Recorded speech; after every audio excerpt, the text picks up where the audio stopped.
Assalamualaikum dan salam sejahtera. Anda bersama saya Faina Rauf dalam Sinar PM 12 Julai. Perkembangan hari ini dimulakan dengan Setiausaha Agung UMNO Datuk Seri Ahmad Maslan berkata 50 daripada 56 ahli majlis tertinggi UMNO menandatangani keputusan menarik sokongan terhadap Perdana Menteri Tan Sri Muhyiddin Yassin. Memetik The Star, Ahmad Maslan mendakwa namun segelintir ahli majlis tertinggi mahu perkara itu ditangguhkan. Beliau menambah ada juga ahli majlis tertinggi yang berbeza pendapat tentang bila masa sesuai UMNO perlu menarik kembali sokongannya terhadap Muhyiddin yang kini memiliki majoriti tipis di Dewan Rakyat. Rabu lalu, Presiden UMNO Datuk Seri Ahmad Zahid Hamidi mengumumkan keputusan parti itu menarik semula sokongan terhadap Muhyiddin yang dikatakan gagal membendung penularan COVID-19. Masih perkembangan politik. Ketua Setiausaha Pakatan Harapan Datuk Seri Saifuddin Nasution Ismail berkata pelantikan Timbalan Perdana Menteri Datuk Seri Ismail Sabri Yaakob dan Datuk Seri Isyamuddin Tun Hussein sebagai Menteri Kanan Luar Negeri dilihat sebagai langkah Perdana Menteri Tan Sri Muhyiddin Yassin untuk kekal berkuasa. Katanya Muhyiddin sepatutnya tidak melakukan tindakan sedemikian, sebaliknya beliau dan Menteri Kabinetnya harus menumpukan usaha dalam perangi wabak COVID-19.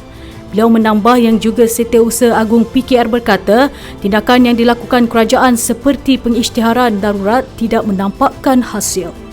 Seterusnya, Ahli Parlimen Segambut Ana Yoh menggesa Timbalan Perdana Menteri Datuk Seri Ismail Sabri Yaakob berhenti berpolitik dan fokus kepada rakyat. Perkara itu dibangkitkan selepas berlaku beberapa percanggahan dalam SOP premis perniagaan dan kawalan pergerakan. Beliau juga mendakwa rakyat sudah tidak mampu lagi untuk duduk di rumah kerana ramai yang kehabisan wang dan hilang punca pendapatan. Semalam Ismail menggesa semua pihak terutama ahli politik supaya berhenti berpolitik, sebaliknya memberi fokus kepada usaha membantu rakyat yang sedang mengalami kesusahan akibat pandemik COVID-19.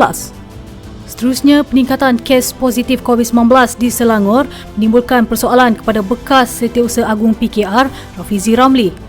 Beliau juga menegur kerajaan pimpinan Pakatan Harapan yang tidak menggunakan kuasa untuk menutup kilang yang selama ini menjadi penyumbang besar kes harian COVID-19. Kes positif di Selangor mencatatkan angka lebih 4,000 kes sehari dalam tempoh 4 hari sehingga semalam, iaitu penyumbang tertinggi kepada kes COVID-19 negara. Bagaimanapun, Timbalan Perdana Menteri Datuk Seri Ismail Sabri Yaakob melaporkan kerajaan telah menjangka lebih awal peningkatan kes harian COVID-19 yang naik mendadak ketika ini. Kita ke perkembangan sukan. Seperti diramal, Itali muncul juara Euro 2020 selepas menewaskan England menerusi sepakan penalti. Meraikan kejayaan, pertahanan Itali Leonardo Bonucci menjerit "It's coming to Rome" atau ia akan datang ke Rome selepas rakan sepasukannya menewaskan Three Lions itu awal pagi tadi. Pemain veteran berusia 34 tahun itu yang menjaringkan gol penyamaan dilihat menjerit ungkapan itu di depan kamera ketika meraihkan kejayaan Itali muncul juara Euro 2020 di Wembley. Beliau kemudian meraihkan kejayaan Itali bersama rakan sepasukan selepas Azzurri memenangi trofi berprestij itu buat kali kedua. Sementara itu, Bukayo Saka menjadi mangsa isu perkauman selepas gagal menyempurnakan sepakan penalti terakhir ketika England tewas kepada Itali.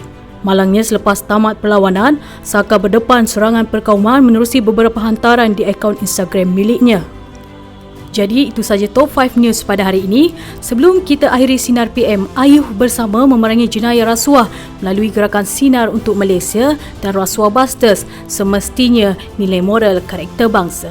Teruskan bersama Sinar Harian di semua platform kami serta jangan lupa muat turun aplikasi Sinar Harian bagi mengikuti perkembangan semasa dalam dan luar negara. Kami dari unit berita Sinar Harian merayu agar anda sentiasa mematuhi SOP dan duduk di rumah jika tiada keperluan untuk keluar.